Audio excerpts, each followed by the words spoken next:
Ladies and gentlemen, please take your seats and we'll start with the meeting. Thank you all for attending this special council meeting on Wednesday the 19th of March. Could we start please with any declarations of interest? Seeing no hands go up, we now go to item 2, apologies for absence. Have we had any? Thank you. We have apologies from Councillors Bowden, Hartley, Herdman and Turrier. Thank you. Seeing no other hands in the room, we go next to item 3 and the main item of this agenda, the Devolution and Local Government Reorganisation Worcestershire Interim Plan. We go to the leader for proposal. Thank you, Chair. Well, thank you everyone for coming this evening, and I appreciate that this is, I think, one of the first special council meetings that I've been to, so we are clearly operating in extraordinary times, and it is indeed an extraordinary moment for councils up and down the country. Last week I was at the District Collaborative Network meeting, and the one thing that was quite comforting about being there was just hearing lots and lots of other people talking about exactly the same thing, and having that very strong sense of familiarity, if you like, about the views from districts, the views from counties, the fact that, you know, some are looking at splitting things, some are wanting the whole thing being kept together, etc., all of that, plus many other items besides.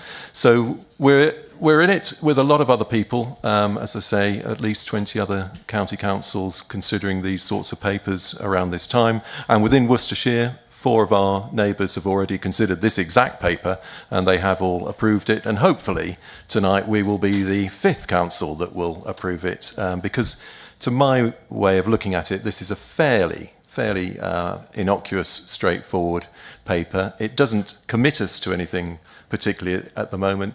It sets out what we would like in terms of assistance from the government for funding the transition. It sets out some questions that we would like answered.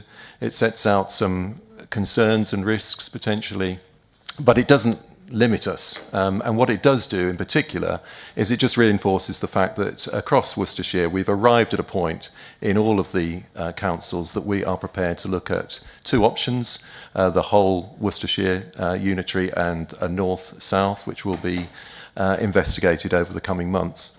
I think within this council, what I would like to say is that I hope that we will continue to work very closely together in exploring what is, as I said at the beginning, a pretty important and fundamental issue. And this week I was pleased to have a meeting with the other leaders of the different parties where we did exactly that, you know, and sort of had a nice round table discussion about what it is that was concerning us and the sorts of things that we would like to do as the months tick by. We've got about 8 months to look at it. At the end of November, we will put forward a proposal. And the proposal, maybe more than one proposal if we can't get alignment across all of Worcestershire. But that proposal will go forward to the government. If we can't reach any agreement, the government will step in and do something for us. That's quite clear from looking at the white paper. So you do have to bear that in mind. I think one thing I just would like to say as an aside is therefore that I hope our ONS team, I hope all of you as councillors and others will play a role in thinking through what the new organisation will look like and feel like and be like, I suppose, going forward.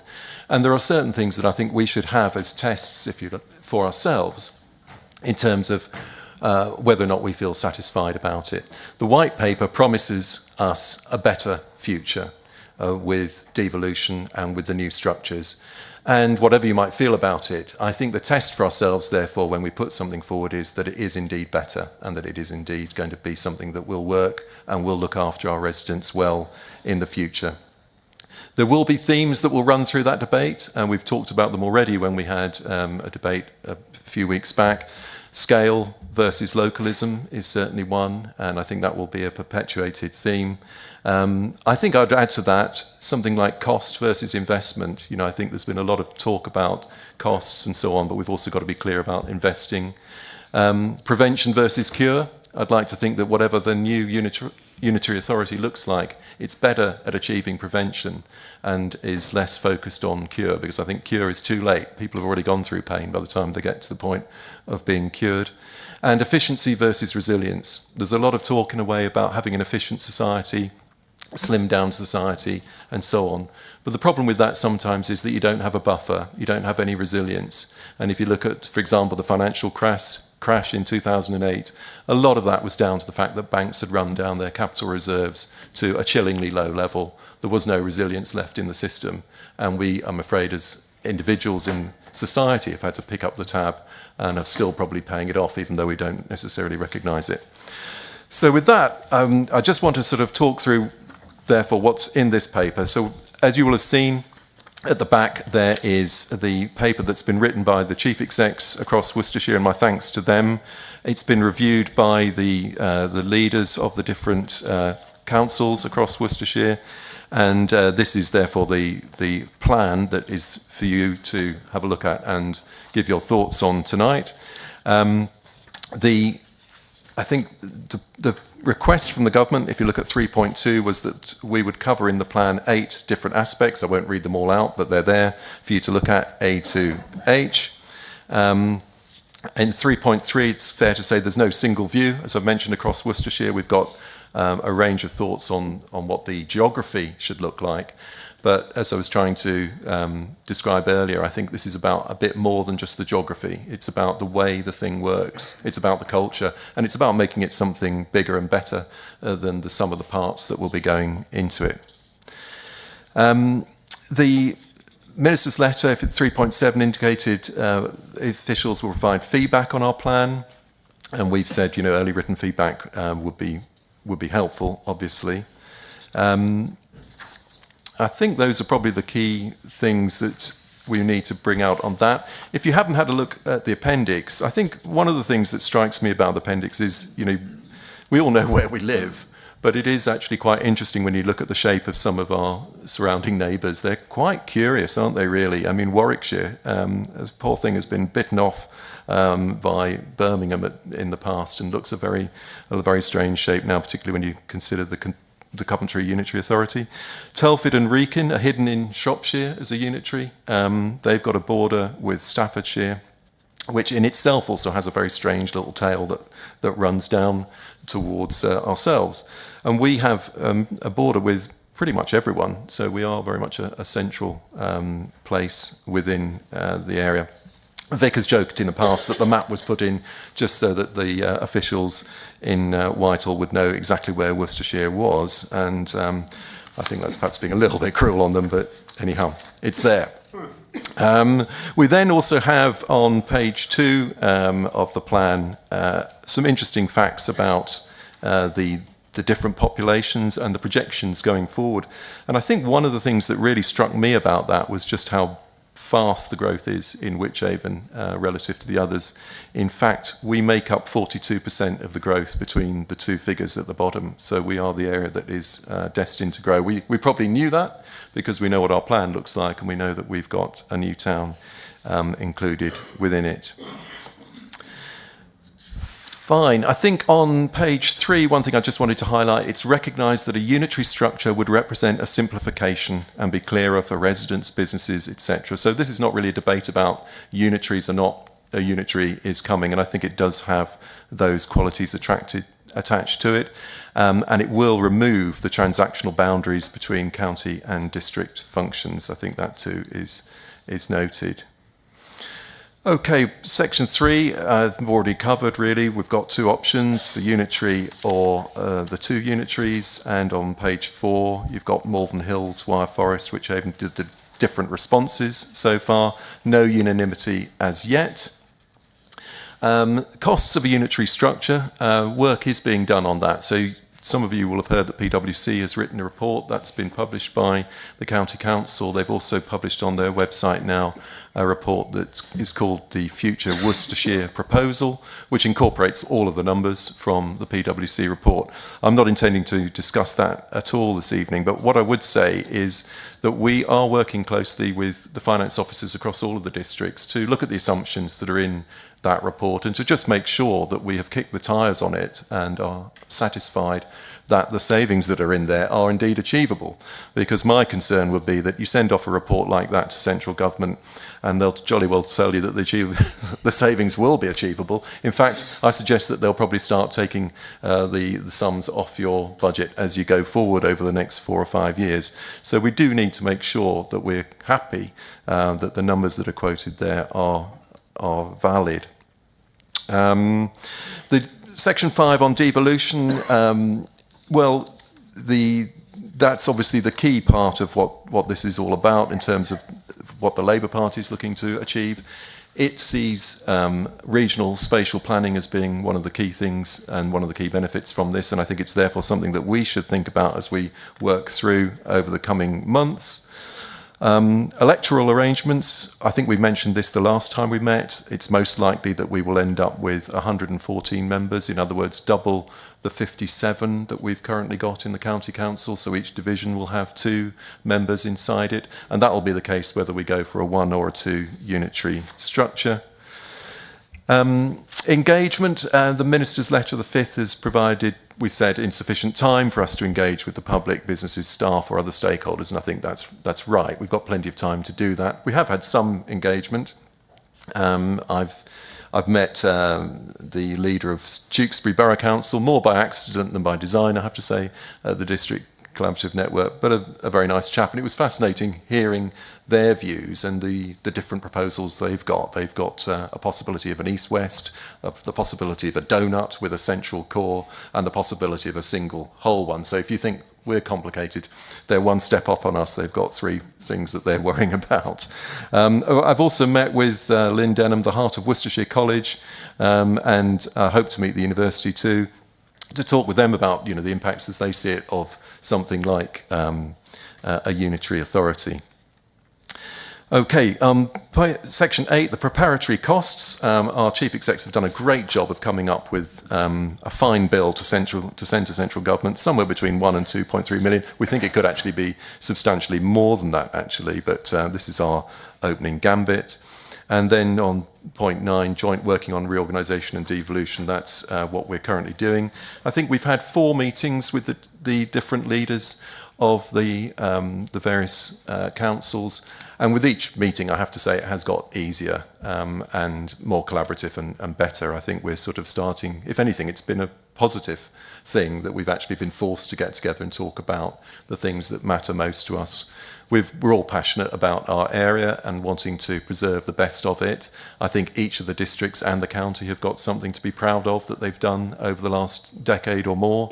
And I think the key thing for the final solution, if you want to call it that, is how do we get all of the best bits of those things into one new unitary authority.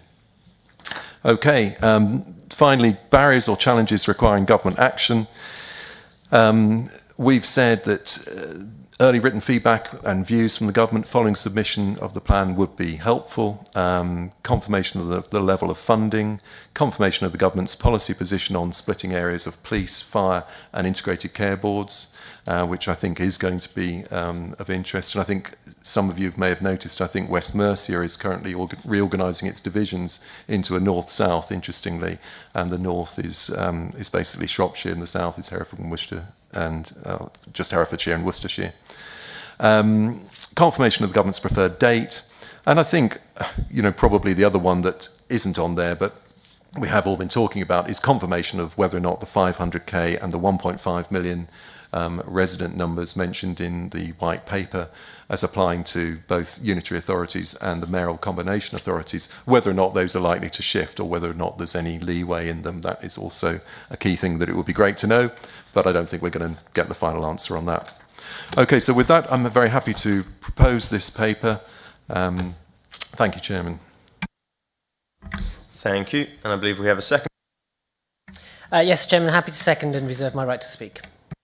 Thank you. As we open it to the floor, each member will be given one go at talking, and then we shall bring it back at the end. Would anyone like to start?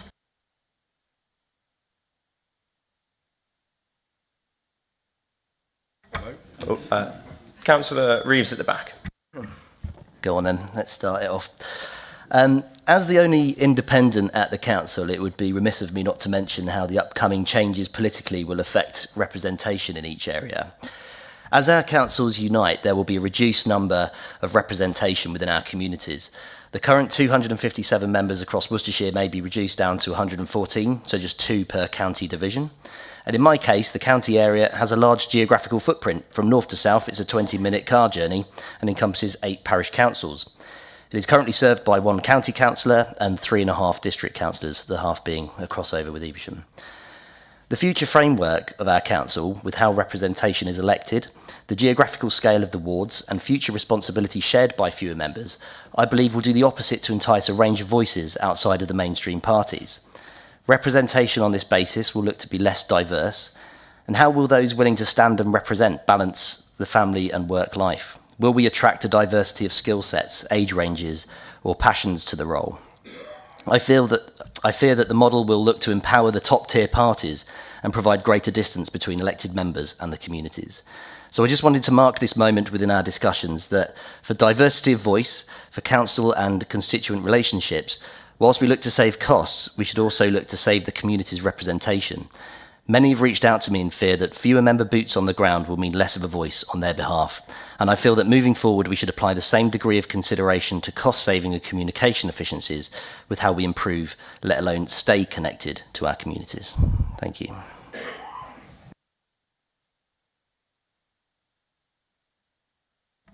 Thank you. And if we have no other speakers, Councillor Middleborough. Thank you, Chairman. I didn't think I was going to speak so soon. So if I can just start by saying, none of us will remember, but back in 1933, there was a far-reaching Local Government Act, which most people have actually forgotten about. 39 years later, there was a 1972 Local Government Act. Then 26 years later, there was the abolition of Hereford and Worcester County Council, resulting in a new Worcestershire. Now, 27 years later, more change is coming. The civil service periodically shakes up local government, turns it upside down, inside out, perhaps to stop local government becoming too powerful and effective. The latest reorganisation is perhaps being done under a sham of devolving power. I say it's a sham because there's only one way to devolve power, and that is to free up local government, to have unfettered tax-raising powers, prudently affecting borrowing powers, and absolute control on charging policies. I see nothing of this in the process that the government has announced and is bringing forward and imposing on us. What evidence do we have before us? Well, fundamentally, the Price Waterhouse report, which is there, which strikes me as a template dissertation for a finance degree.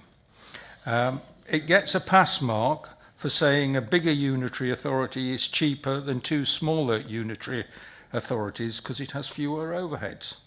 However, the money, and I say this cautiously as a former county treasurer, is only part of the story.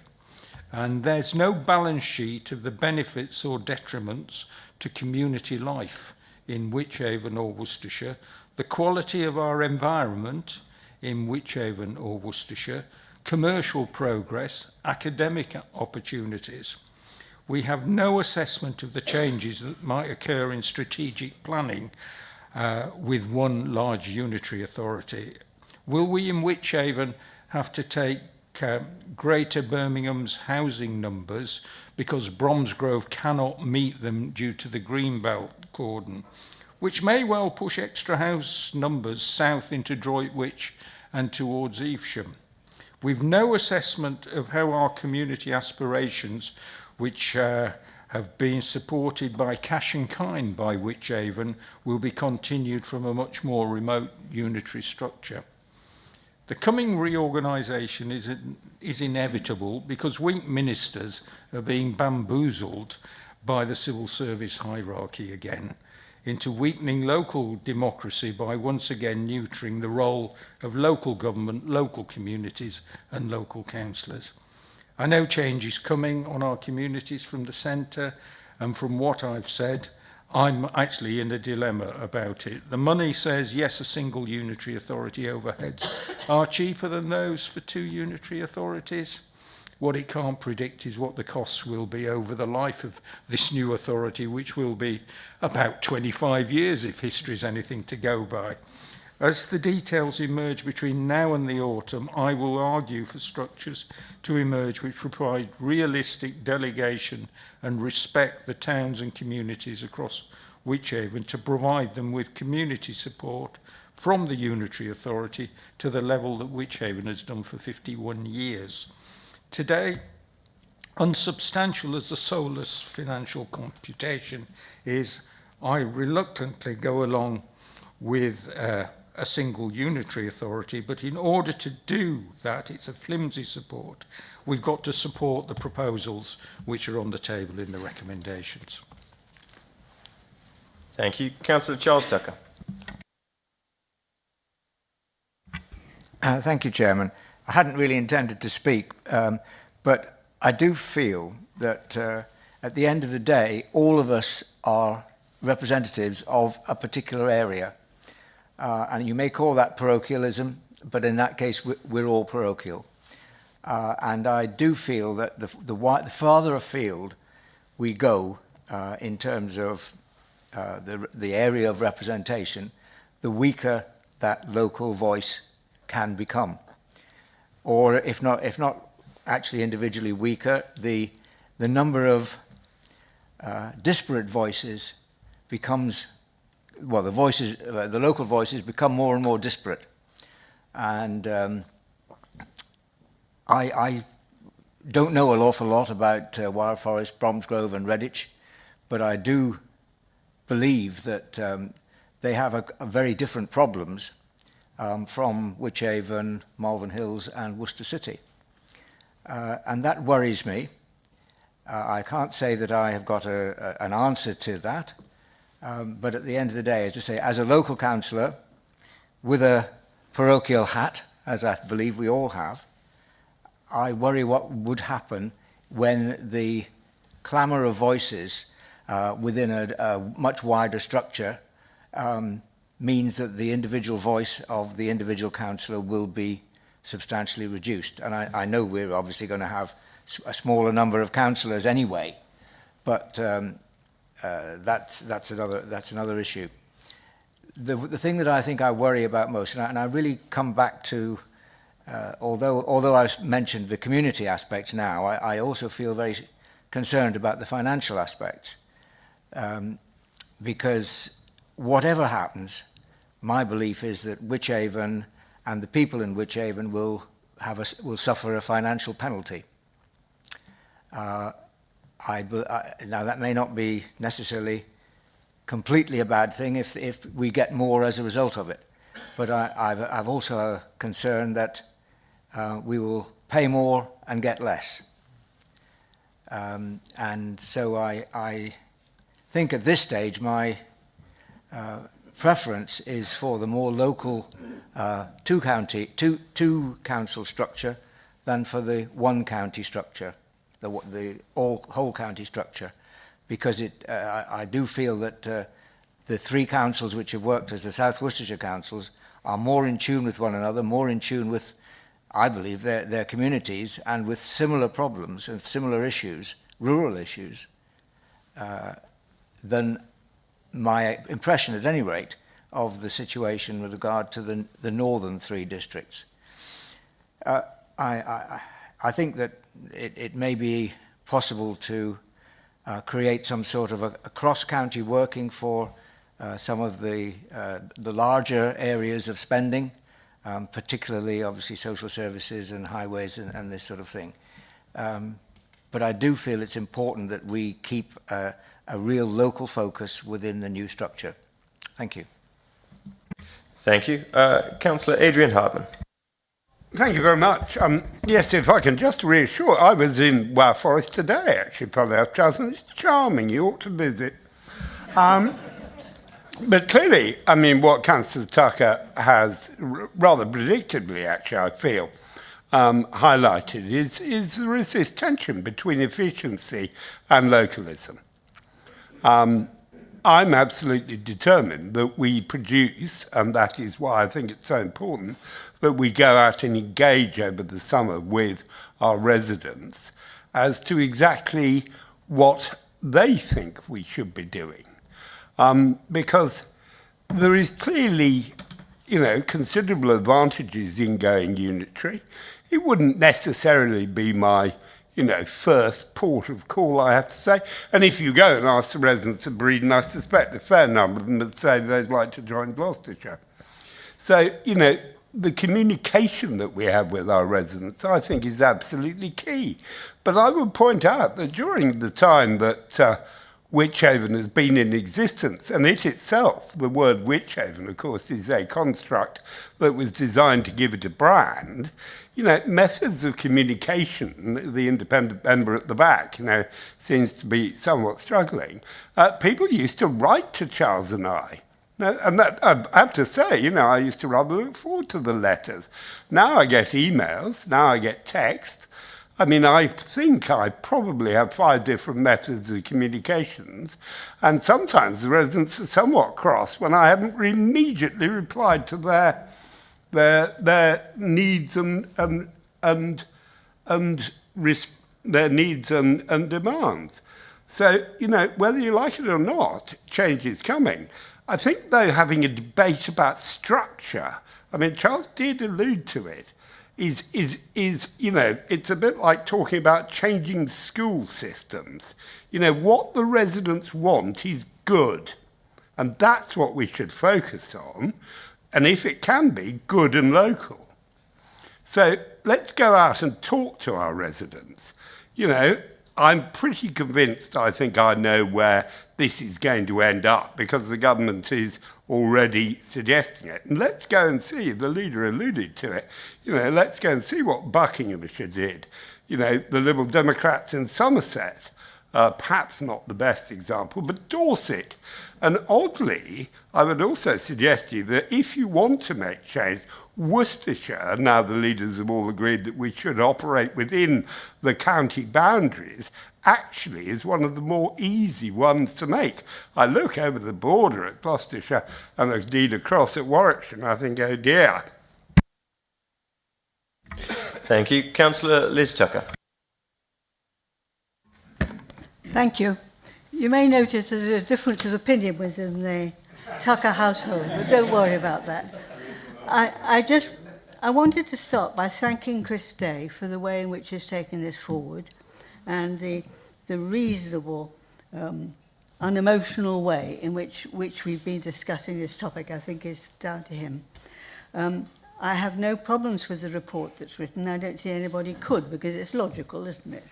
And therefore, it's not easy for all of us to get excited and have something to say, because it's a perfectly reasonable report. But there is the big question about how representation is going to end up at the village and parish level. And I find it quite hard to understand how we're going to manage that one. We talked about 8 parish councils earlier. In my past life, at one stage, I had 14 parish councils and 3 parish meetings. It is impossible, I would have thought, with the reduced representation, to have that personal link you have with the patch at the moment, or you can have if you want to, when you're unable to go into all the individual parishes on a regular basis. I don't know about elsewhere, but certainly in the areas I've represented, the parishes don't talk to each other much. They believe you have done what you've done in their parish and what you've told them in your parish, and they're not going to tell next door that you've done anything at all. There is that big danger of losing personal contact.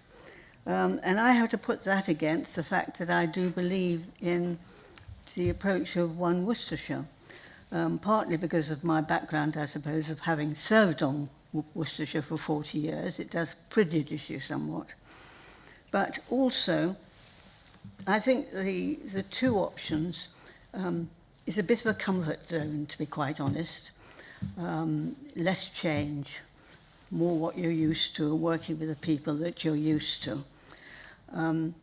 The bigger whole county one, I think, is likely to better deliver the major services and allow all councillors to input on that.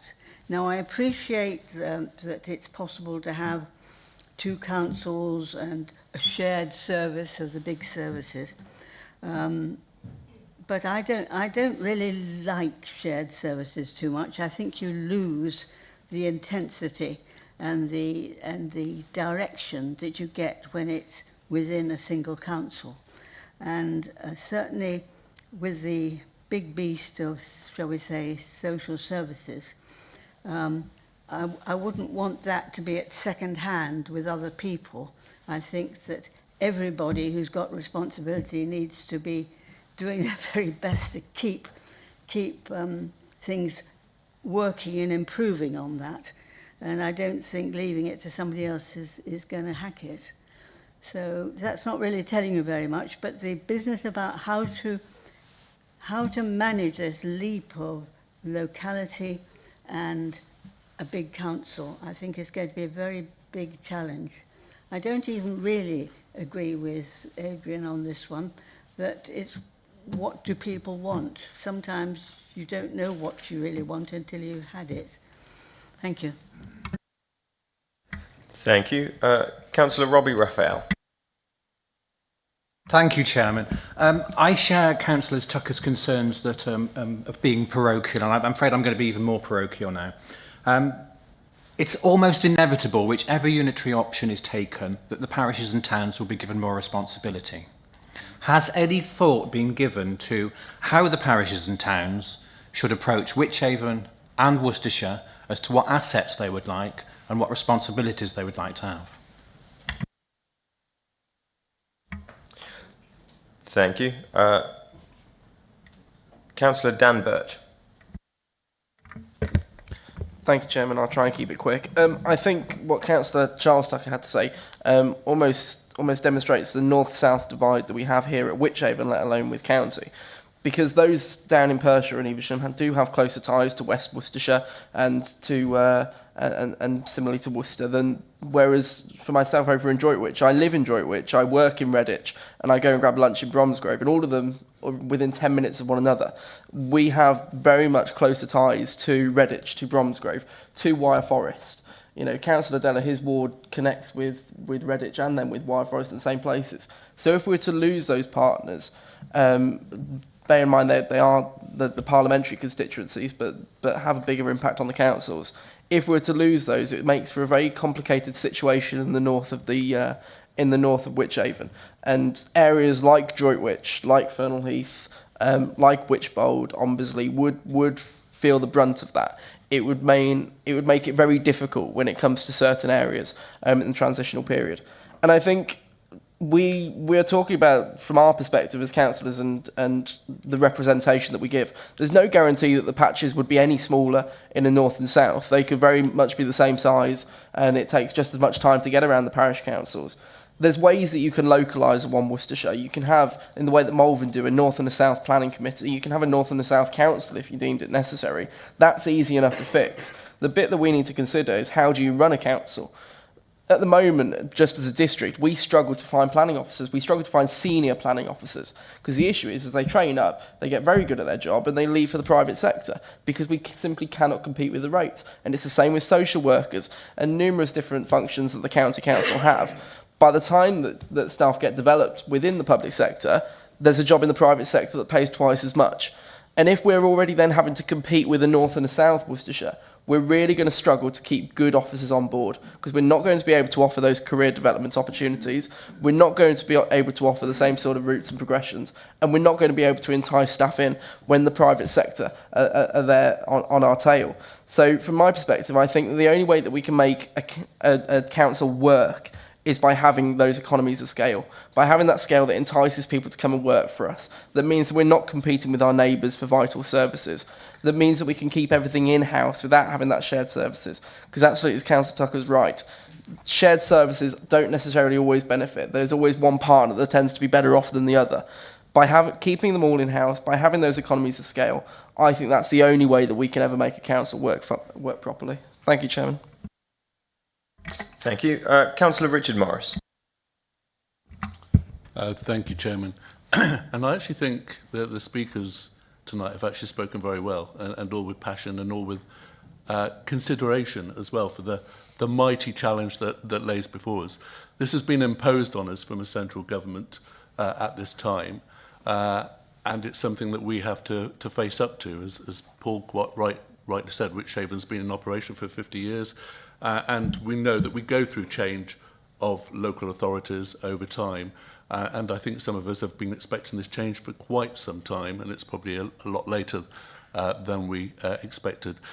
Probably out of all the speakers, the one that I have the most in common with what they said is probably Liz. And I do think once you've been in county, you do have a different lens on terms of some of the larger spending areas that do exist, whether that's my own in adult social care, children's services, SEND, home to school transport. And it's not that that's managed badly, it's a national situation, and governments after governments have not really faced up to really finding solutions on a national basis. But we are where we are. And I was at a conference the other week with some of my colleagues, and I did speak to people from other councils that are going through or have been through the process of unitaries. I spoke with Cumbria, members from Cumbria, and they did choose a unitary activity, and they quite openly said they made no savings at all. In fact, they incurred costs in setting up adult social care children's services. I spoke with Somerset. It was Conservative when they went unitary, I think, Adrian. And they said that they made considerable savings. And in fact, if they'd pushed it, they could have even made more savings. I asked them about how they maintained that local perspective, because that is critical to me. I'm very local in Droitwich, and I've loved Wychavon for the way that it's operated locally. And they said they set up community boards for each of their locations and operated with boards that served each of those locations and worked on those locations. I asked them similarly about planning, because if you have a centralised planning, which would make sense, how do they know the localities? And they said they didn't. They kept the planning according to the districts and operated planning boards for each of the district areas. So that locality was still represented, even though it was under one unitary. And all the people I spoke to said that the journey is difficult, it's cumbersome, they all go through the difficulties and the considerations that we have, but they got there and they believe it's now better, many of them, I wouldn't say all of them, but many of them do, in terms of the cost, in terms of the efficiencies, and in terms of serving our public. And I would say that we need to get over this area unitary, one unitary, and get to a solution quickly, because the challenge and the opportunity that faces us is vast, because we can transform local authority, we can transform public services for the far, far better of our residents who deserve better. And I think I am passionately about now one unitary. I didn't used to be, I used to be South North, but with that lens of county, I am one unitary for one Worcestershire. I won't vote tonight because I'm at Cabinet tomorrow, but I would urge us to follow that at haste and let Wychavon lead that movement. Thank you. Councillor Emma Kersey. Chairman, thank you. As Councillor Morris has said, that we have to remember that a lot of the way that people have spoken tonight is that I don't think there's anybody in the room here really that we all feel very passionately about Wychavon, and we all work exactly for that. And so I don't think there's anybody in the room that particularly wants this solution, but we need to remember that it is a dictate from the government, and so it's going forward. But what we need to do is to decide what's best for us, what's best for Worcestershire, our residents, our legacy, all of those things. Now, last time we discussed this, some members wanted more information, they wanted more time because they felt it had been, put to them too quickly, which is completely understandable. But we've now had that time and we've had some more information. So in a way, I'm disappointed with this paper that we've got tonight because I think really all of us sit here wanting the best for our residents and wanting the best for the area that we represent. And I think ultimately, because it has been seen, whatever side you're from, that the government are anti the shires. And I think the best way to combat that is for us to be together, for us to be united. So what's best for Worcestershire and its residents is to be united as one Worcestershire. Now, I will agree with both Tuckers to keep their marital situation. So I agree with Charles from a parochial perspective, but from my point of view, I'm proud to be parochial over Worcestershire because I think together, united, we stand better. But I absolutely obviously agree with Liz that one Worcestershire is the way forward. The other thing to consider is that if we look at a second option of splitting Worcestershire, that doesn't even meet the criteria of what the government have told us to look at. So, why are we looking at that? And then ultimately, we know from the information that's been done at great cost that it is going to cost more. So we're going to have a substandard. Why are we looking at a substandard option of dividing Worcestershire when it's going to cost substantially more? The payback is predicted to be over a century after we've seen the back of this government. So it's cost for cost's sake without any benefit for the taxpayer, without any value for money. And ultimately, this paper really is saying, it's just like we're floating in the wind. We need to stand for what we truly believe in. I don't believe, as I said, that any of us here really truly want this, but what we all do is care passionately about Wychavon and ultimately Worcestershire. And I think the best way to care about that and take actions forward is to remain as a united Worcestershire. Thank you. Councillor Emma Stokes. Thank you. I took the opportunity to go back and look over quite a lot of paperwork that was received over the Christmas period when we were first presented with this option in the middle of December last year, and it was a fait accompli. And I needed to sort of go back and understand the logic behind it. And I took notes, and I read from notes that were provided to me that 2 Labour-led district councils, the Redditch and Worcester, are contemplating solutions that would involve breaking up the county boundary as a basis for unitary. That didn't ring right. We should send a letter supporting one Worcester unitary authority, but this is not based on just one person's views, it's based on a group view. We need to continue to work closely with all of the districts and the county to ensure the best of Wychavon's approach, innovation and delivery is captured in the design, policy, procedures of the new unitary. We need to hold another meeting to discuss this, and I think this is where we are today. For winning the argument across Worcestershire, we will be asked by parish councils, as Councillor Raphael has asked, what it actually means for our residents, what a single unitary actually means. And we would actually say to you, as a Conservative, we would not have done this. Okay. The main reason for a one Worcestershire unitary given by the county was the scale and in the keeping of the current service delivery footprint. And the arguments in favour of a one Worcestershire unitary are all that have been mentioned. Simplicity, reduce ongoing operating costs, wider job opportunities for staff, transformational change and cultural review, reduced cost of change, place implications and inward investments, all of these have been discussed. Provide a stronger voice in any mayoral combined authority than in 2 Worcestershire solutions. Support the government's stated target of 500,000 residents in each unitary. Make 2027 a transition date more likely, reducing the uncertainty of flight risk of key staff. So all these on a SWOT analysis actually suggest to me that it would be a one unitary for Worcestershire. And I wouldn't be able to support the paper in front of me today. I will actually be voting against it. Thank you. Thank you. Councillor Rick Deller. Thank you, Chair.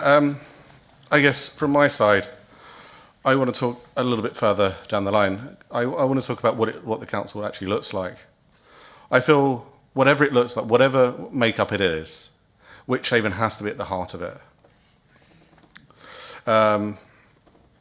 We are the council. We need to be the council that drives change. We are the transformation council. We change people's lives in this council.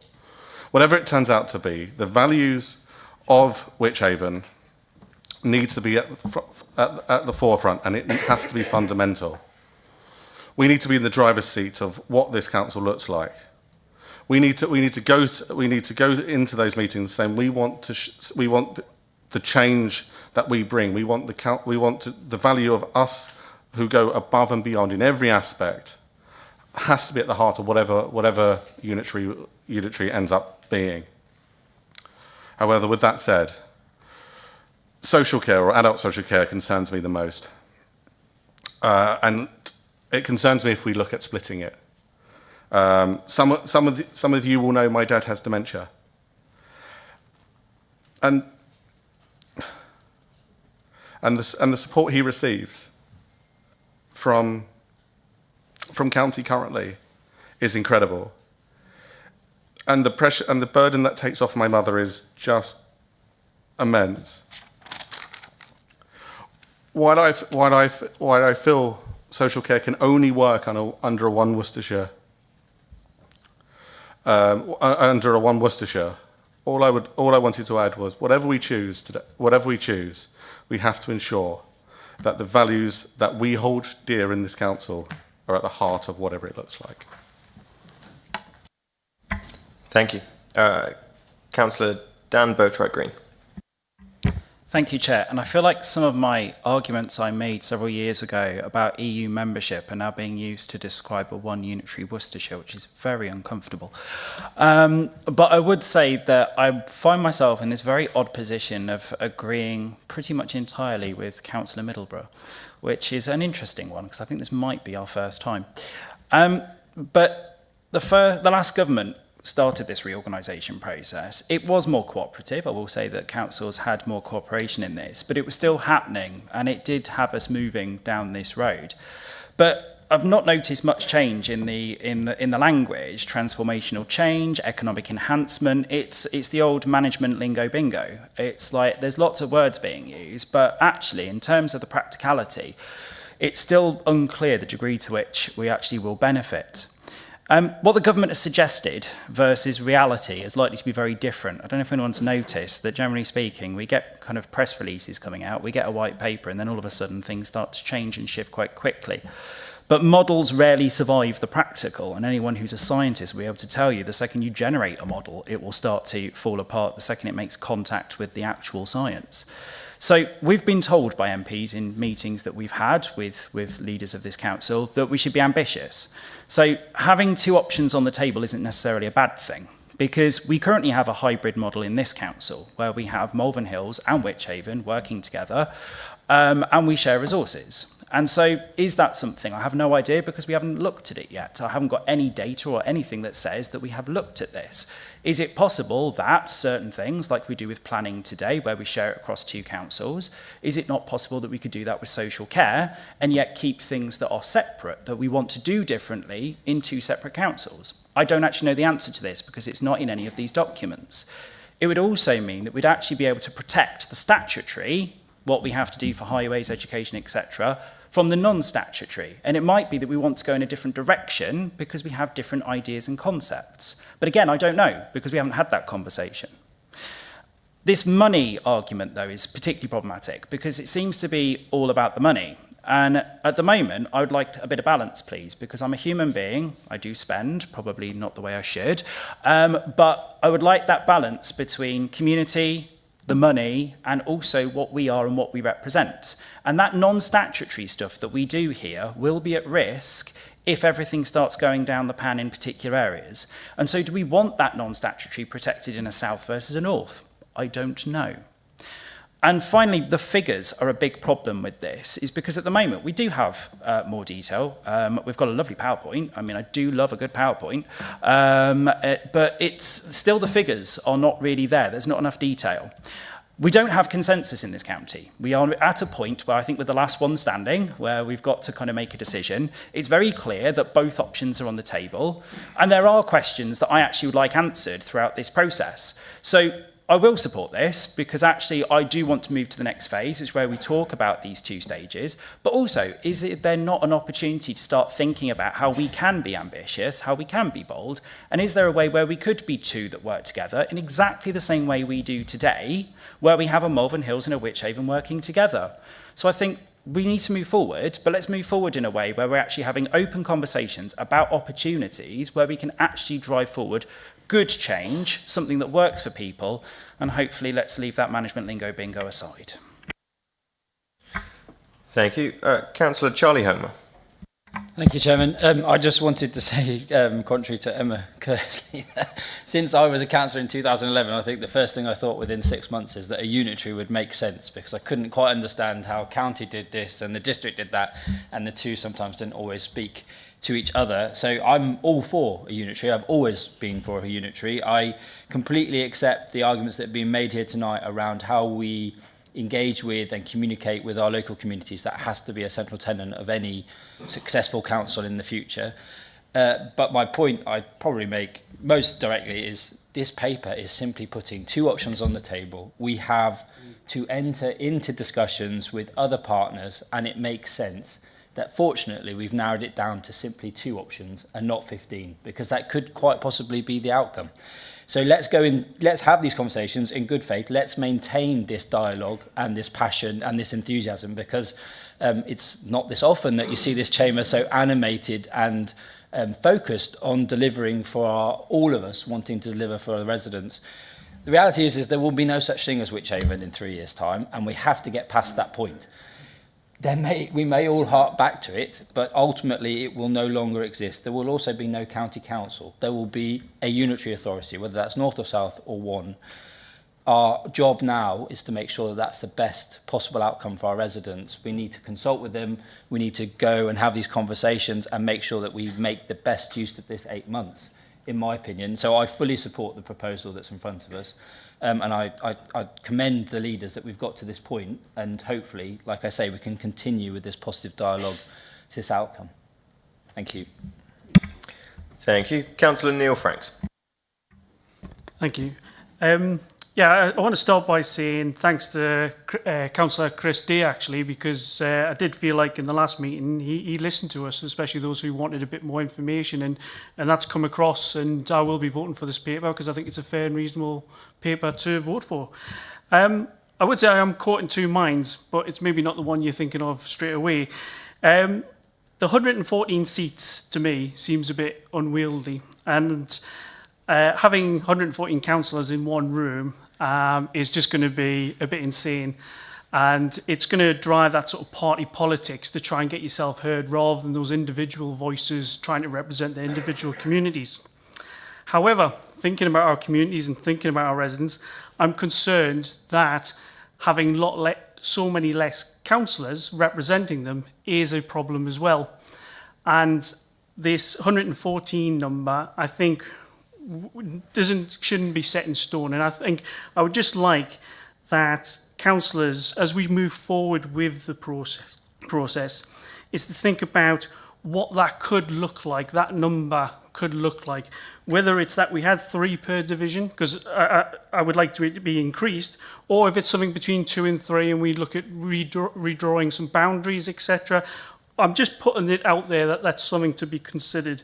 And I do think that having more voices and more local decision making can lead to better decisions and better long-term investments and savings. I think that's pretty much what I wanted to sort of say, really. It's just to ask people to sort of, when we move forward, to really consider that and come up with options around that thinking as well. Thank you. Thank you. Councillor Mark Googe. Thank you, Chairman. And it's fairly clear that there are differences of opinions, not only in here, but across the whole of the county, as to which option we would prefer when it comes to unitary, whether it's the one Worcestershire or the north-south split. But I think it's important to bear in mind that we're not here today to express our opinion on that as a council. We're not voting in favour of one Worcestershire or two Worcestershire. We're simply voting to progress the interim paper. And given the differences of opinion between the various districts within Worcestershire, there's no way that interim paper can go forward unless it keeps both options on the table for now. The time to be campaigning more strongly for your preferred option is going to be between now and when the final paper comes out. And by then, I hope we will have reached, if not a consensus, then at least a working majority across the county. And I know which one I prefer, which is the one Worcestershire approach, but I'm not at this stage going to rule out the north-south split option, because there is still a lot more information that we need to know. We need to get deeply down into the detail of this and find out what works best for our residents, what works best for our towns and villages and for the county as a whole, and then make a decision once we've got all that information with us. So I'm in favour of the overall thrust of this paper as we have it, and I'll certainly be voting for it. I do have a quibble, though. Don't worry, I'm not going to vote against it on the basis of a quibble, but this is a point that I think we need to take into account. It's already been expressed by Councillor Franks and Councillor Reeves, which is the size and number of the new unitary authority electoral divisions. The current county council division in which Councillor Reeves sits and which he's been referring to is frankly bonkers, and it gets even more bonkers after the boundary changes, when you've got a single division going all the way from Inkbarrow to the Rhinal. And the option, it may seem a simple solution to just double the number of councillors for each division, but I don't think that's the solution. I think when going unitary, we need to take the opportunity to completely redraw the electoral map of whatever new authority we come up with, whether a single Worcestershire or a north-south split, and make these boundaries work for our residents in a way that at the moment they are not. Thank you. Councillor Gregory Wilkins.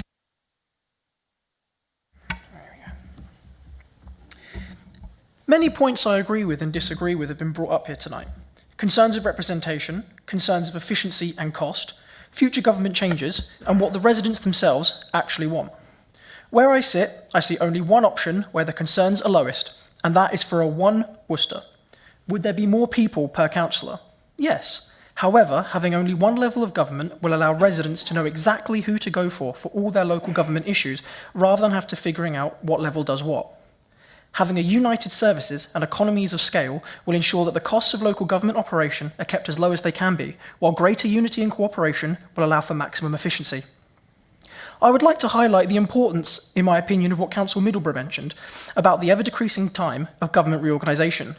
I see a possible future where 20 odd years from now, if we go north and south, we will simply be merged without a say and have to do this all over again. One Worcester safeguards us from that potential future.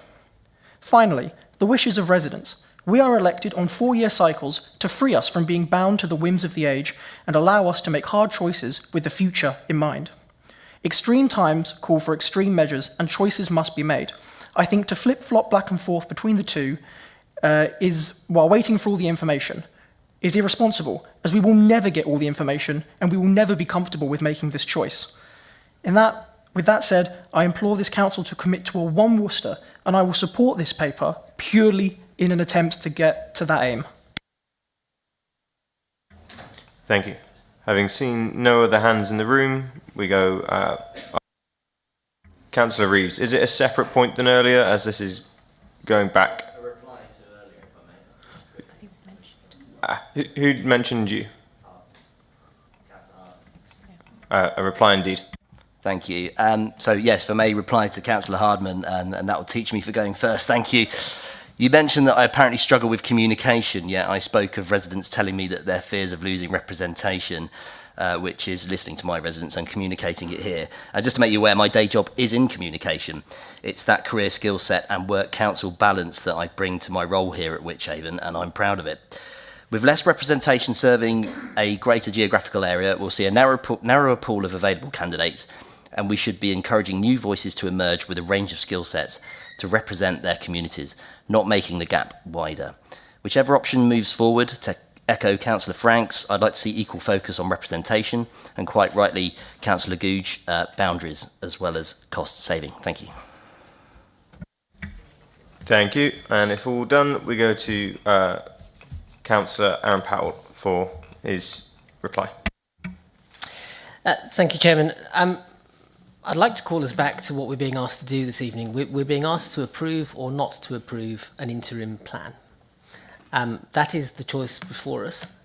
If we decide not to approve the interim plan, then when that plan is submitted to the Government and the Secretary of State on Friday, supported by 6 out of the 7 councils in Worcestershire, we will be the only council that has not supported an interim plan and is not represented at all in the response to government.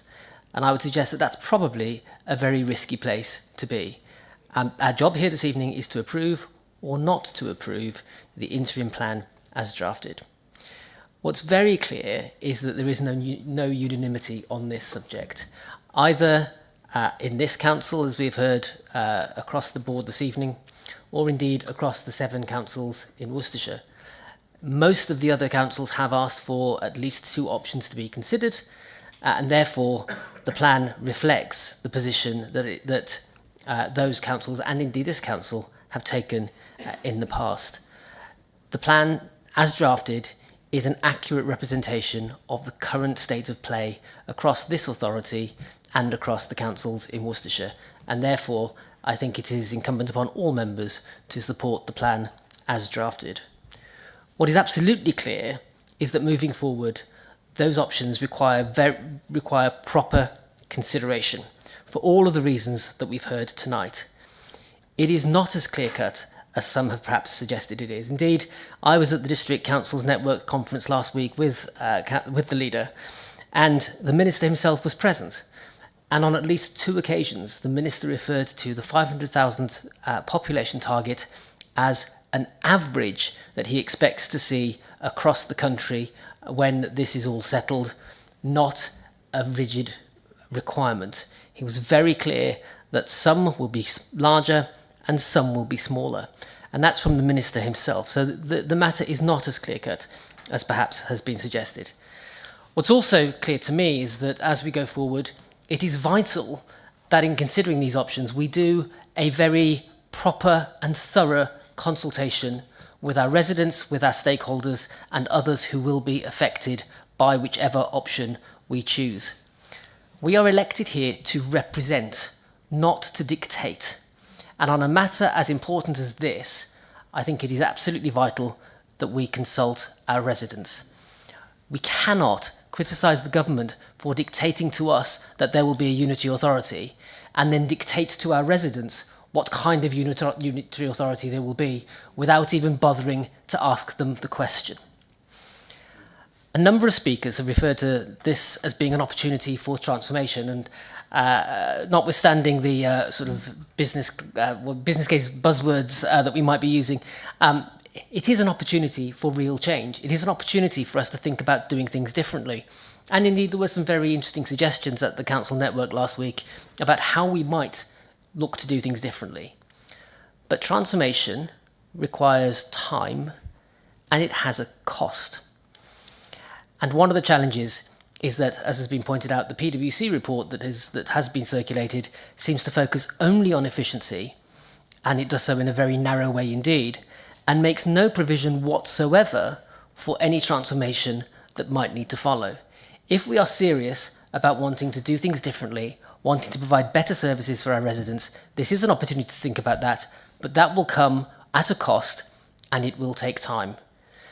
Whatever solution we look for in this process, It is not all about the money that we save. It's about what we do with that money and how we invest it to improve the services for our residents. And I would commend the plan as drafted to Council. Thank you. And before we go to the vote, I'll invite the leader to respond to any specific questions that were asked throughout the debate. Well, thank you, Chairman. I think what I would like to just say is I think we had something like 18 speakers, and thank you all very much for your thoughtful and sometimes very humorous and sometimes historic and sometimes wide-ranging contributions. I think it was probably certainly one of the better conversations I think we've had as a group, and I just wanted to thank everybody for partaking in that way. I would certainly echo the last comments that were made by Aaron. I think the best way that we can go forward is to listen and work with each other. I think for those of you who've got a fixed view on one thing, please work hard to fully understand the argument for the alternative. It is a case of seeking first to understand and then to be understood. And I think if you can do that in general, then we will get to a better place. There aren't going to be perfect solutions, I think, that's for sure. And some parts of it will not be as good as we've got today. We've got to hope that on the balance it will be better. But I do think we should be at this stage very ambitious in terms of what the future might hold for us, and work hard and test out everything that's being said. What I hope, therefore, is that for those of you in particular who have spoken, and those of you who haven't but might feel strongly about it, let's all please work hard together over the next 8 months. What I wouldn't want to hear happen or have happen is that we meet again in November and nothing has happened in the interim. We've not worked or talked with each other. We've not tried to open our minds to the possibility that somebody else might have a point and it might be right and it might actually change our minds. That's what we all have to do. If we do that, over the next few months, I think we will get to that point where we will, as Councillor Googe said, at least have a working majority. We'll get to the point where enough people have perhaps changed their minds or their view and feel comfortable about it, and not coerced, but comfortable about having got to a point where they really understand what the opportunities are with whichever solution we end up looking at. So with that, I wanted to say thank you very much, and I'm going to continue to propose the motion. Thank you. Thank you. And could we have all those in favour?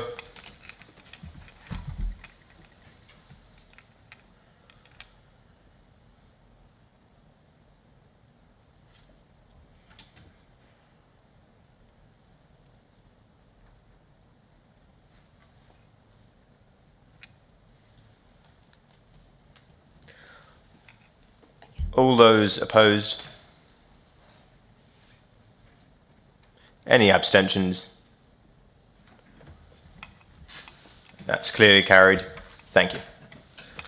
This brings our meeting closed, and thank you for attending.